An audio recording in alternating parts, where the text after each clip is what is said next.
Camera speed. Sound production, take one. Action! Welcome to From Beneath the Hollywood Sign. If you love old movies, Hollywood history, or the golden age of filmmaking, you've come to the right place. This is the podcast that talks about amazing stories of Tinseltown from another era. Hear fascinating conversations with writer-producer Steve Cubine, who quite literally lives just beneath the Hollywood sign, and actress-writer Nan McNamara. Now your hosts, Steve and Nan. Hi, everybody. Welcome. We've got a really fun and interesting show for us. A little different for us. We're going to be talking about a Hollywood producer. Right. I know you're all thinking like, producer, that's boring. We want the stars and the scandal and the sex and all that stuff. But this guy, just wait and see his story as it unfolds. His name was JOAN Markey, and he was a pretty prolific producer. But was he the most important producer we had? No. Was he the most revered? No. Were his movies all Oscar winners? No. But what made JOAN Markey so interesting to us? And it is the fact that this one very ordinary looking man with an mediocre career ended up married to JOAN Bennett, Hedy Lamarr, and Myrna Loy. So there's something there to explore, and we're going to explore it. And we're going to explore it today. JOAN Markey was born into a military family in 1885 in Jackson, Michigan. Now, this clearly will influence his life as he becomes an adult. But his father was a colonel in the United States Army, and his uncle had been Speaker of the Michigan House of Representatives. Markey graduated from Dartmouth College in 1919. And then he went right into the Art Institute of Chicago, although he did drop out in 1920. I find that fact itself interesting because of this very important military and government family, and he decides to go to the Art Institute of Chicago. His family must have been so I bet they were mortified. shocked. I bet they were. You want to study art? What? Yeah. Well, he went on to say later that the Art Institute, he's quoted as saying, he studied painting but learned nothing. After that, he went into journalism for a bit. He worked for several newspapers and magazines, including Photoplay magazine, and he started writing novels. Yes. His first novel, Annabelle, was published in 1928, and his second novel, Stepping High, was published in 1929. It was a showbiz romance story about a Broadway husband and wife dance team who found fame and lived the good life during the Roaring '20s. And this was sort of his first touchstone with Hollywood. Yes. He sells the screen rights of Stepping High to RKO. And it was RKO's first sound musical, starring Morton Downey and Barbara Bennett, making her film debut. Now, interesting. Very important. Barbara is the sister of Constance Bennett and JOAN Bennett. Interesting. Yes. Well, Markey moved to Los Angeles in 1929. He was eager to break into films. He just had stars in his eyes. He wanted to be a writer and a producer. But as a freelancer, he was able to sell more story ideas and scripts to several studios, including Paramount, Columbia, and RKO. But his career really took off when MGM put him under contract in 1930, where he churned out several modest screenplays. One of his first memorable scripts was the Florodora Girl, 1930, which starred former silent screen siren Marion Davies. Mm-hmm. And he followed that up with The Great Lover, 1931, a romantic drama with Adolphe Menjou and Irene Dunne. Markey ended up putting his social graces and his people skills to good use in Hollywood, and soon he was a staple on the social scene. He was hanging out with Douglas Fairbanks Jr. and John Wayne and Irving Berlin, so he'd gotten a taste of Hollywood and he liked it. Right. About this time, we mentioned the Bennett sisters. Markey starts a romance with actress JOAN Bennett. JOAN at the time was still a blonde ingenue and had not quite made the impact on Hollywood that would later happen when she dyed her hair black and became the film noir queen of the 40s. She at that point was divorced from wannabe Broadway producer John Marion Fox, and she was raising their daughter, Diana, as a single mother. So Markey started romancing her as she recovered from a broken hip and vertebrae. I'm not laughing that she had a broken hip and vertebrae. I'm just thinking, wow, did he know how to swoop in? I know, she's a captive audience. She's a captive audience. She can't get out of bed. She was bucked from a horse and crashed into a tree. Ouch. While making the film She Wanted a Millionaire in 1932. As JOAN Bennett recovered in the hospital, Markey who had met the young actress briefly at a dinner party at the home of her sister, Constance Bennett, charmed her with a barrage of witty and fanciful get-well letters. And once Bennett was out of the hospital and receiving visitors, he was a frequent guest. Right. What he lacked in looks or money or social standing, he more than made up for with charm, personality, and kindness. Yes, yes. You know what? Any woman will tell you, if the guy can make her laugh, that's it. It doesn't matter what he looks like. Well, and this was a very smart thing, I think, that Markey did, whether it was organic and natural or if it was sort of manipulative, but Yeah. he immediately bonded with Joan Bennett's young daughter, Diana. Yes. Which pleased Joan Bennett greatly. Of She course. loved seeing that. So smart move, Jean. Go for the kid. Yes, yes. In the wonderful book, The Bennetts, An Acting Family, author Brian Kellow writes, Jean seemed like a good bet. Perhaps she, Joan Bennett, wasn't madly in love with him as she had been with Fox, but he appealed to her need for stability. Well, they were married on March 12th, 1932. Joan wore a white turban, a hip-length jacket, and a white fox fur, as any respectable movie star would. Of course, so chic. Yes, exactly. Well, her sister Constance was the matron of honor, and guests included Marion Davies and William Randolph Hearst. They moved into Joan Bennett's two-story white stucco house in Benedict Canyon, and Diana, who never really knew her biological father, was Yeah. soon calling Jean Markey Daddy. So it was a happy family. Yeah, it was for good for a a time. while. Yeah. It was good until it wasn't. Right. They were also professionally having a lot of success at that time. Yes. Markey wrote the screenplays for As You Desire Me, 1932, popular film that starred the great Greta Garbo and Melvin Douglas. And then Babyface, 1933. Who knew? The pre-code film that helped establish Barbara Stanwyck. We've talked about that film on this podcast before.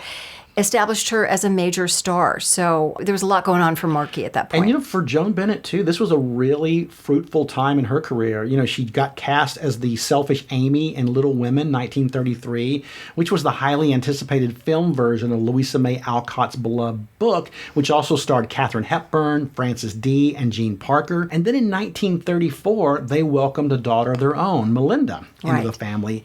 And it was around this time that Markey officially adopted Diana, Yes. Joan's daughter with John Fox. Yes. However, the magic does not last. Bennett soon realizes that she married Markey for all the wrong reasons. Again, author Kellow, in his book, The Bennetts, An Acting Family, he writes that Markey was a rebound romance. Never a good thing, Nope. those rebounds. And you never know you're in a rebound until you're in a rebound.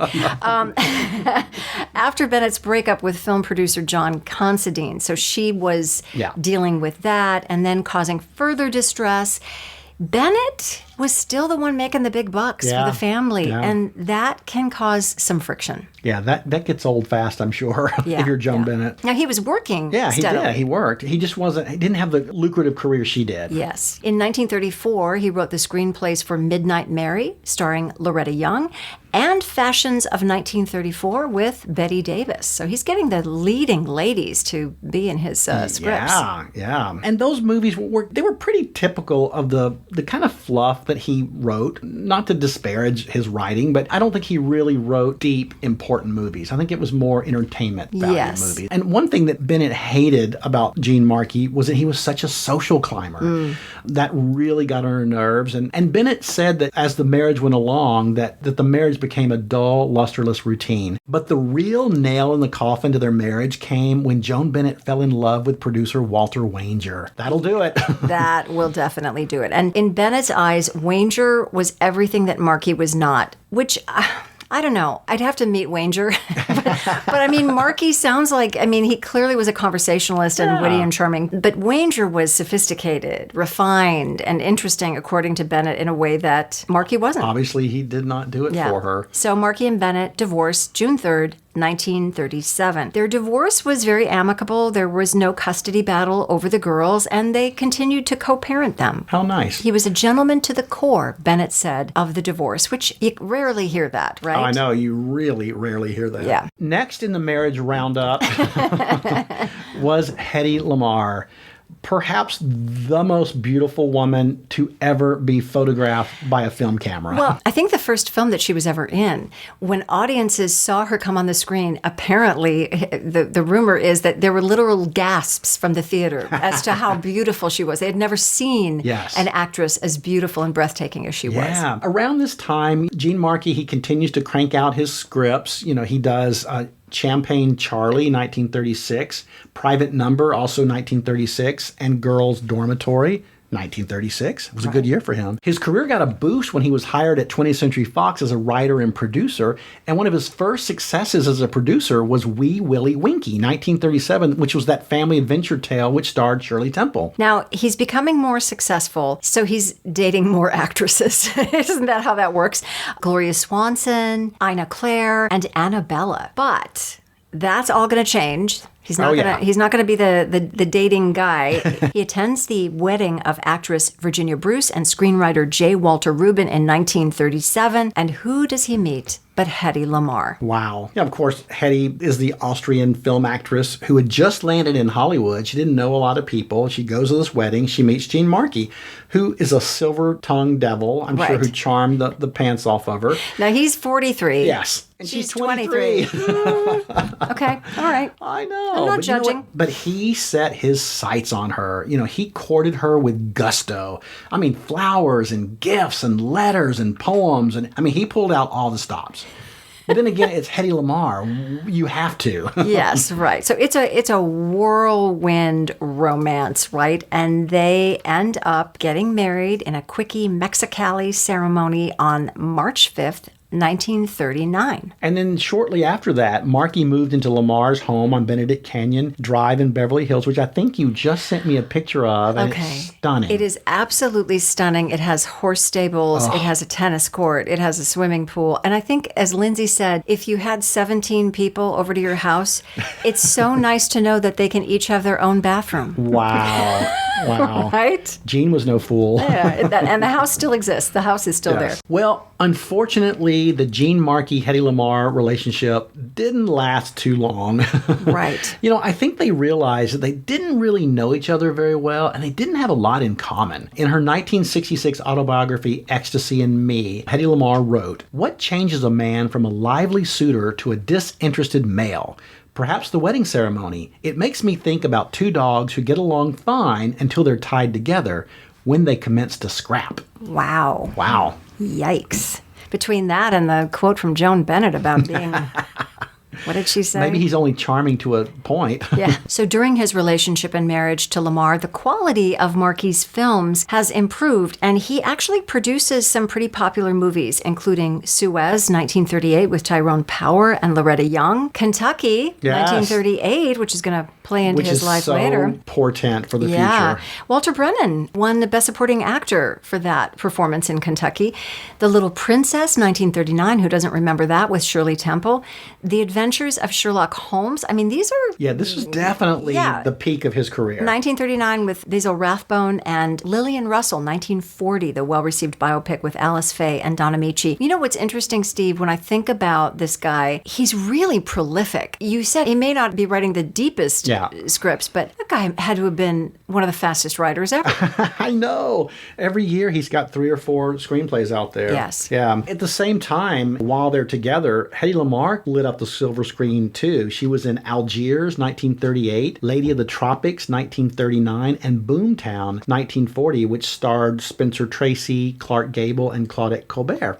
Right. She was quickly becoming one of the most popular actresses in Hollywood. And it was also during her marriage to Gene Markey that Lamarr filed her patent for the frequency hopping device meant to jam up torpedoes' guidance systems during the war, but this was later used for the basis for modern-day Wi-Fi, GPS, and cell phones. So not just a pretty face. No, she is not. Now, when she filed the patent with the U.S. Patent Office, she listed herself as Hedy Keesler Markey, feeling her married name would give her invention more credibility. Those were the times, people. Those were the times. Different age, wasn't it? Yeah. Here's a very kind of bizarre part of their relationship. In an effort to save their failing marriage, Markey and Lamarr adopt a 7-month-old son whom they named James Lamarr Markey. Now, this just complicated things in terms of their marriage because they had very different parenting styles. And it didn't seem to help that Markey seemed to prefer his biological daughter, Melinda, which is never a good thing. Never good. Right. But there's just this weird thing surrounding this child that they adopted. Some claim that James Lamarr, Markey, was not biologically related to Hedy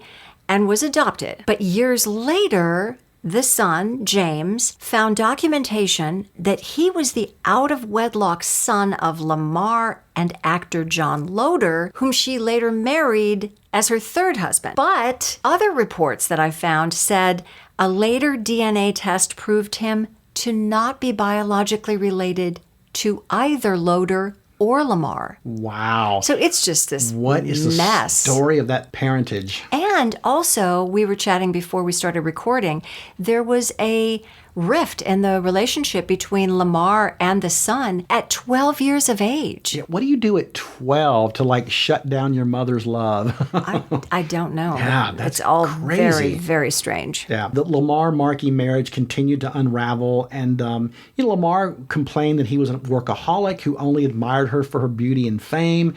They soon separated, and Lamarr ended up filing for divorce, claiming extreme mental cruelty. And during the divorce proceedings, Lamarr testified that they had only spent 4 nights together alone in the 16 months of their marriage. That's because he was writing all those screenplays. Cranking them out. So they were officially divorced on October the 3rd, 1941. All right. But Markey does not waste any time. And before we get into what happens next, I think it's time for this week's Hollywood Pop Quiz. Yes. And the question is, we're going to go back to Jean Markey's first wife, JOAN Bennett. Yes. After she divorced Jean Markey, she married producer Walter Wanger.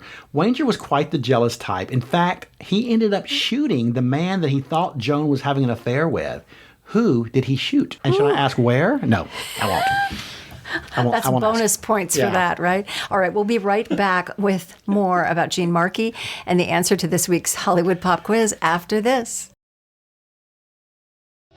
All right, Steve and Ann will be right back, but first another stop on the Hollywood tour. Roscoe Fatty Arbuckle was one of the most popular silent stars of the early 1900s and one of the highest paid actors in Hollywood. He signed a contract in 1920 with Paramount Pictures for $1 million a year. That's equivalent to $15.3 million today. Well, in 1921, Arbuckle held a party in his suite at the St. Francis Hotel in San Francisco. One of the guests there was a woman named Virginia Rapay. Well, she fell ill and she died 4 days later from peritonitis. Arbuckle, though, was arrested and charged with manslaughter. Lurid stories swirling around that he'd assaulted the woman and was some kind of sex-crazed monster in real life. He was, in fact, completely innocent. He had 2 trials that ended with hung juries, but at the final trial he was acquitted in just 6 minutes. And that 3rd jury took the unusual step of giving Arbuckle a written statement of apology for his treatment by the justice system. Hollywood, though, was reluctant to put Arbuckle's name on anything afterward officially, but he did direct films under an assumed name. He even got to work with Charlie Chaplin and Buster Keaton again and many others who stood by him. He was eventually offered a 3-film contract and died a happy and innocent man. By many accounts of Arbuckle disregard the fact that he was cleared of any charges and received that apology from both the courts and the film industry before he died.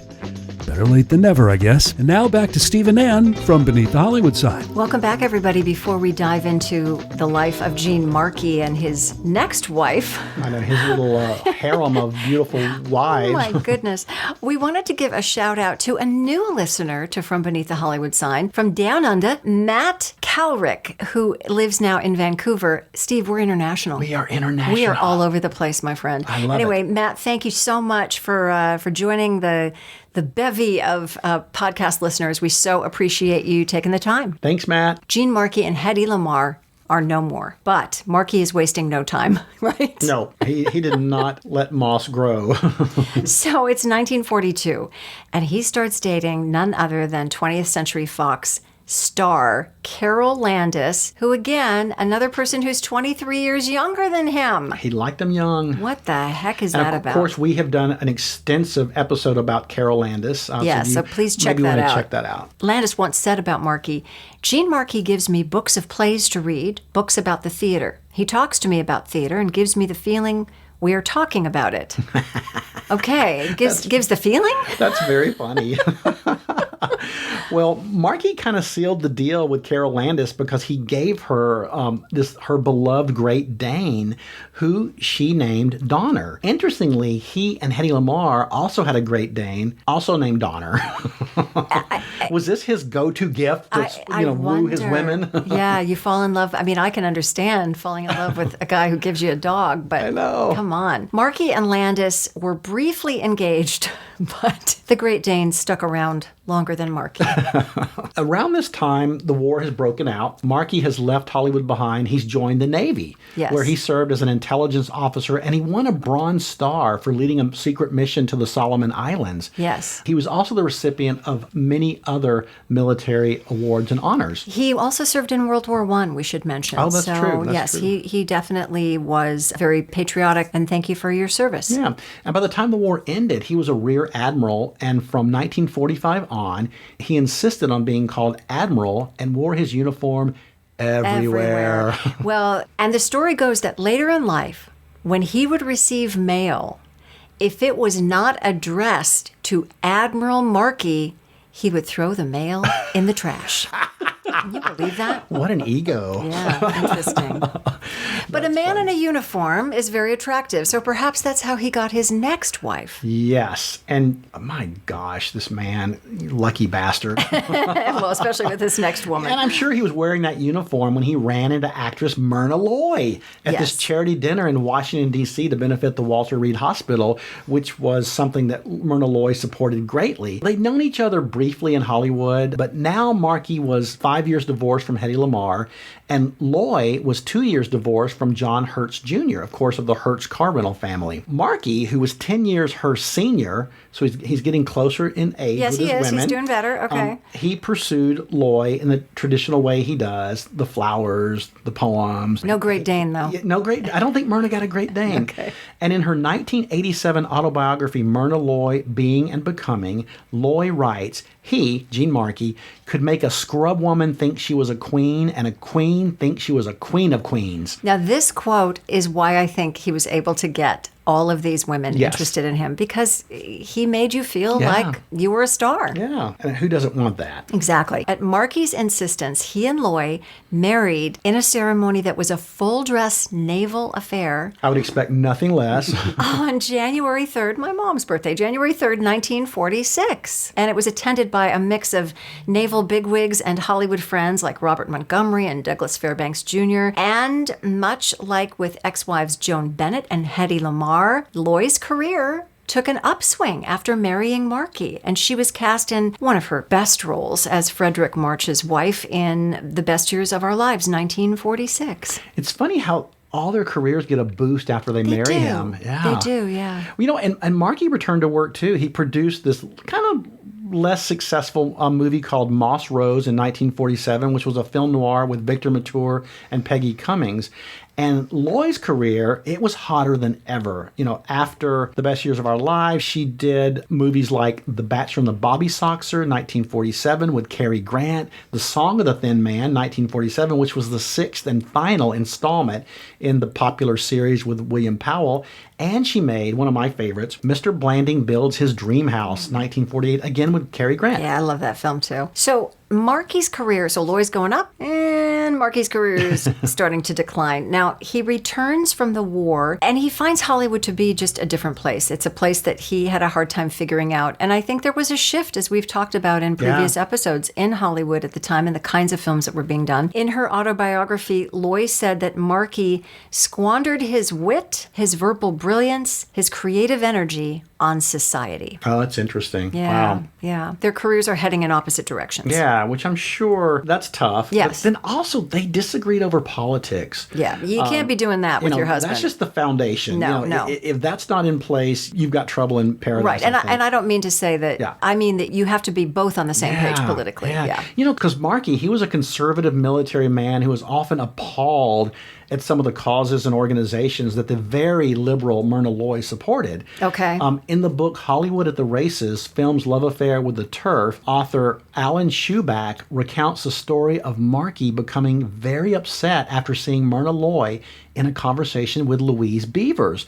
Of course, Louise Beavers is the wonderful black actress known for her liberal beliefs and her causes. And she was also Myrna Loy's co-star in Mr. Blanding Builds His Dream House. And Imitation of Life. Oh, of course, an Imitation of Life. So, in other words, Markey's a racist. Yeah, maybe so. Yeah. Well, I love that from that point on, Louise Beavers caught wind of his disapproval. And from that point on, she just called him a skunk. Thank you, Louise. Yes. I should have said that. He's a skunk. Yeah. Admiral Skunk. Admiral Skunk. There we go. Okay. In 1949, Markey takes Loy to London on holiday. Doesn't that sound lovely? Lovely. Let's do London for the holidays. Holiday to London. And because of his military connections, he's able to introduce Loy to Queen Elizabeth. In Loy's autobiography, she writes, "As deeply involved as he, Markey, was with me, and he was very deeply involved, he could not resist other women. If a woman went after him, she could have him. It helped if she had money, or a title, of course. Nothing less for Jean than a duchess or countess." End quote. Ooh. Okay, you got Myrna Loy as your wife. What more could Seriously? you want? Are you gonna fool around? Really? Yeah. Yes. The answer is Apparently yes. so. Yeah. When Myrna Loy returned to the States to start production on Cheaper by the Dozen, 1950 with Clifton Webb and Jean Crane, Markey stayed behind in England and had a not-so-discreet affair with an Irish countess. Of course. Myrna was right.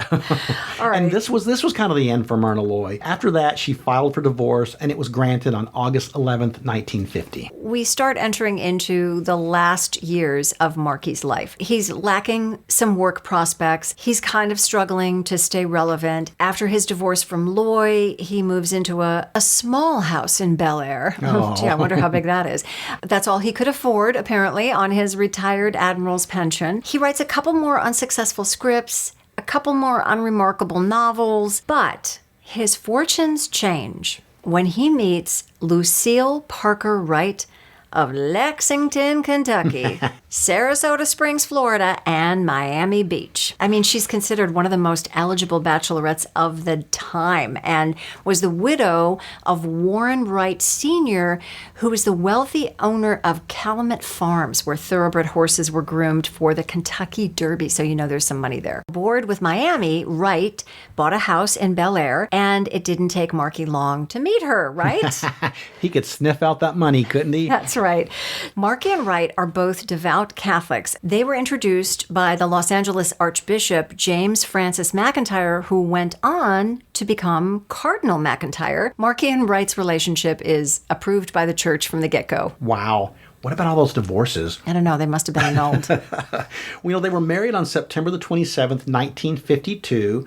So Markey, he transitions from the struggling Hollywood screenwriter to a Kentucky colonel. Yep. Because that was the title he would later receive in 1958 from the Kentucky governor, Happy Chandler. And Markey takes to this new life as a Southern gentleman like a pig to mud or a duck to water or however you want to say it. So together, Markey and Wright, they continue to build this family wealth, and they become a really prominent couple in the horse racing world, which makes sense with his wit and his charm. Can't you just see him with some kind of whiskey sitting down with people? And on the veranda of the, the plantation or whatever. Yeah. I mean, he won over the locals of Lexington, and he was quickly accepted into this new society. Which I'm sure wasn't an easy I would not feat. think so. Yeah. Especially as a Hollywood shyster, I would think. Yeah, outsider, exactly. Yeah. Well, he's living the life. He's dividing his time between their homes in Lexington and Sarasota Springs and New York, and they have trips to Europe, thrown in for good measure. After one more dalliance in Hollywood, the 1955 horse racing film Glory, which starred Margaret O'Brien and Charlotte Greenwood,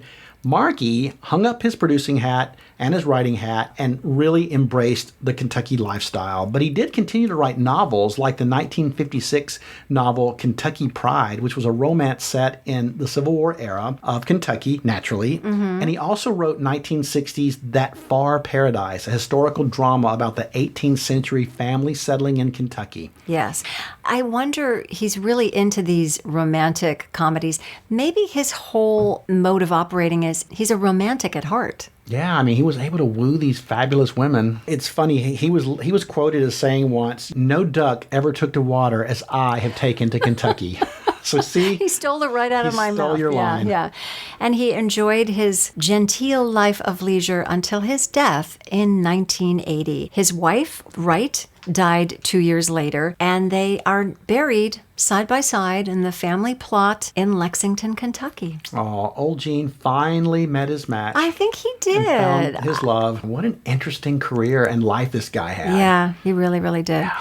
Well, I think we should give the answer to this week's Hollywood Pop Quiz. And of course, the question was, after Joan Bennett divorced Markey, she was married to producer Walter Wanger. Wanger was jealous, thought she was having an affair with somebody, and ended up shooting him. Who was the man? Jennings Lang. Yes, it was Jennings Lang, who, of course, went on to be a very prolific producer. In fact, I think he produced Earthquake, the great movie from 1974. I forgot that. And was everything okay down there? Well, according to sources, yes. Okay, good. Because he was shot in his privates. Okay, all right. I'm glad everything was all right. Well, this has been we've covered a lot in this episode.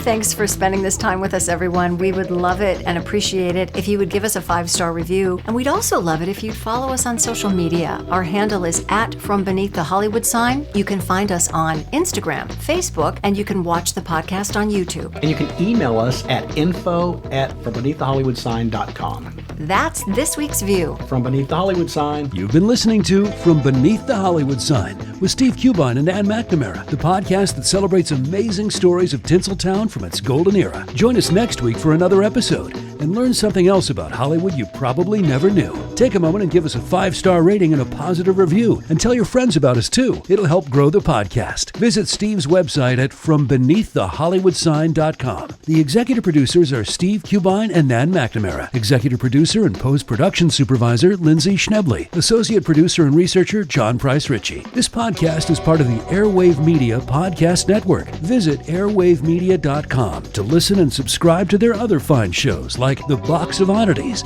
and The Shallow End with Schnebley and Toth. Copyright 2024, all rights reserved. That's a wrap.